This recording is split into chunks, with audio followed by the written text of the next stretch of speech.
Saudara, hari keempat mewajibkan ASN WFH 50%. Apakah mulai efektif memperbaiki kualitas udara di ibu kota? Yang pasti, kebijakan ini dinilai belum sebanding dengan mobilitas harian kendaraan yang masuk ke Jakarta.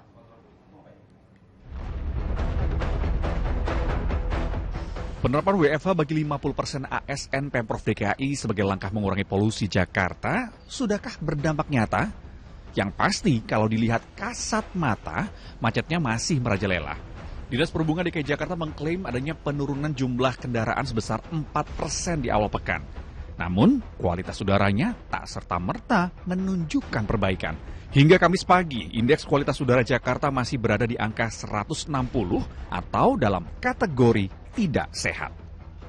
Data mencatat terdapat 60.000 ASN di DKI Jakarta. Jika 50% atau 30.000 orang bekerja dari rumah, jumlah ini masih jauh dari mobilitas harian kendaraan yang masuk ke ibu kota.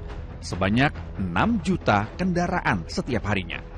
Atau dengan kata lain, hanya mengurangi 0,5% total mobilitas harian. Lantas, sudah tepatkah? Saya evaluasi nggak apa-apa. Pak, 4 hari sudah evaluasi, nanti seminggu Senin saya evaluasi. Melihat biang kerok penyumbang polusi udara saling tuding sektor transportasi dan industri. Siapa yang paling berperan? Paparan Menteri LHK Siti Nurbaya, penghasil emisi karbon monoksida terbesar disumbang oleh sektor transportasi hingga 96%. Sebagian kecil lainnya disumbang pembangkit listrik dan industri. Sementara penghasil emisi sulfur dioksida didominasi sektor industri manufaktur, diikuti industri energi dan kendaraan bermotor. Sejauh ini Kementerian Lingkungan Hidup dan Kehutanan telah menerjunkan tim pengawas di sejumlah lokasi industri untuk memantau aktivitas penampungan batu bara, peleburan logam, hingga aktivitas lain yang berpotensi menyumbang polusi.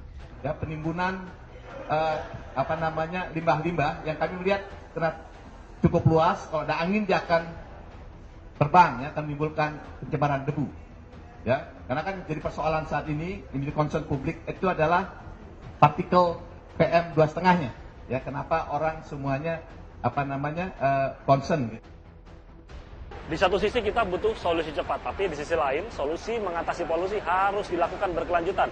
Yuk lakukan bagian dari kita sesederhana dengan menggunakan masker, jangan bakar sampah, dan beralih naik kendaraan umum. Ramarti Romas dan Ade Fatoni melaporkan dari Jakarta.